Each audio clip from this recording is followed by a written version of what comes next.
আমি শুধু কয়েকটা কথা বলবো।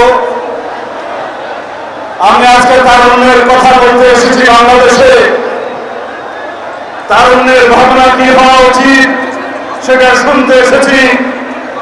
তারুণ্যের রাজনৈতিক অধিকার সারা বাংলাদেশের প্রত্যন্ত অঞ্চলে সমস্ত জায়গায় প্রতিধ্বনিত হয়ে এই আহ্বান জানাতে এসেছি।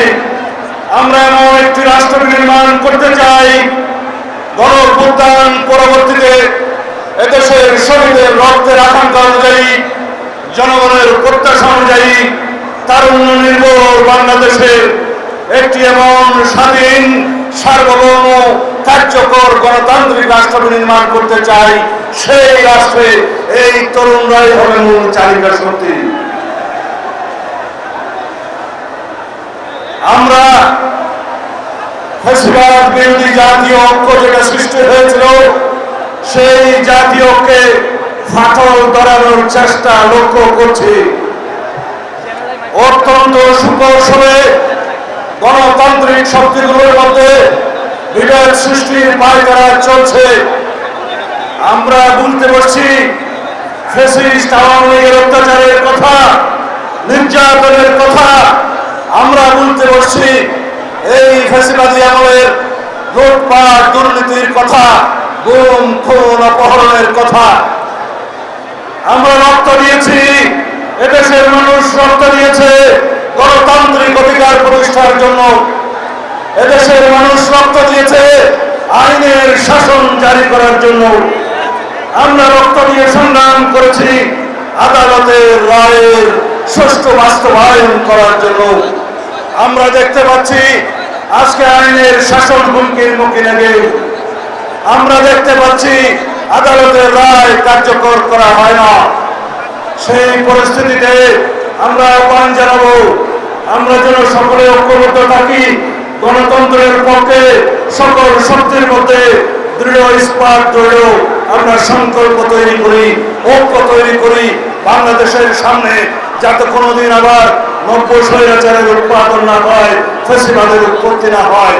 আমরা সেই রকম একটি সংবিধান চাই, সেই রকম একটি রাষ্ট্র কাঠামো চাই, সেই রকম রাষ্ট্র সংস্কার করতে চাই যে রাষ্ট্রের মধ্যে আর কোনোদিন কোন স্বৈরাচারের উৎপত্তি হবে না, আর কোনোদিন সংসদীয় ফেডারের উৎপত্তি হবে না, আর কোনোদিন রাষ্ট্রে স্বৈরাচারের ফ্যাসিবাদের উৎপত্তির কোন প্রজনন স্থল হবে না।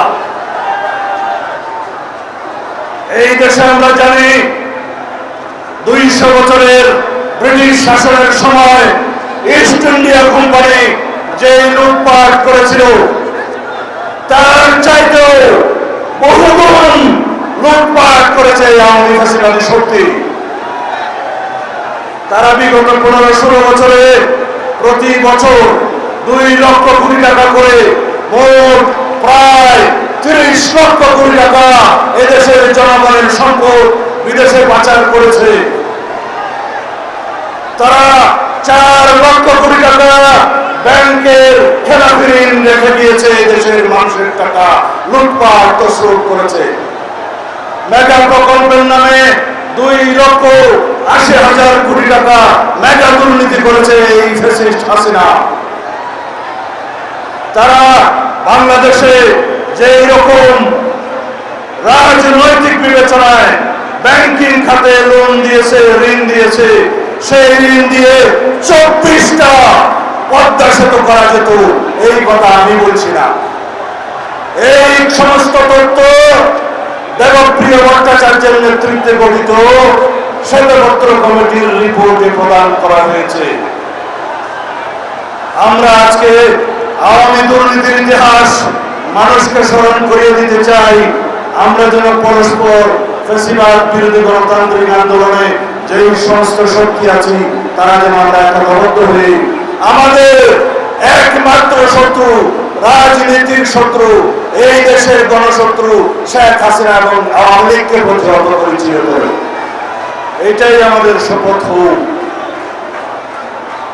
আর আওয়ামী লীগের ইতিহাস যদি বলতে চাই আপনাদেরকে স্মরণ করিয়ে দেওয়ার জন্য, আওয়ামী লীগের জন্মলগ্ন থেকে আজ পর্যন্ত আওয়ামী লীগ কোনোদিন গণতন্ত্র বুঝেনি।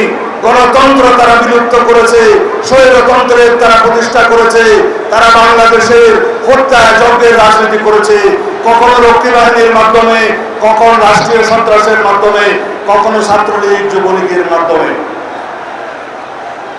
আমরা যারা গণতন্ত্রের পক্ষে সংগ্রাম করেছি, আমরা যারা আমাদের দেশনায়ক তারেক রহমানের নেতৃত্বে দীর্ঘ 15-16 বছর বাংলাদেশের ফ্যাসিবাদ বিরোধী গণতান্ত্রিক সংগ্রাম করেছি, তারা আমরা আজকে কোন কোন দেশের নাকি এজেন্ট হয়ে গিয়েছি। এই সমস্ত বয়ান কারা করছে?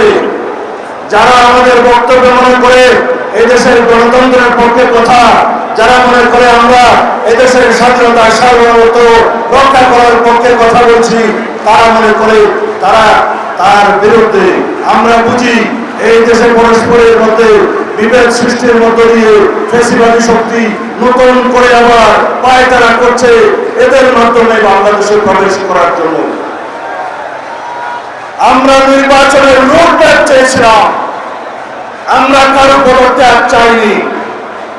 পদত্যাগের নাটক দেখেছে বাংলাদেশের মানুষ।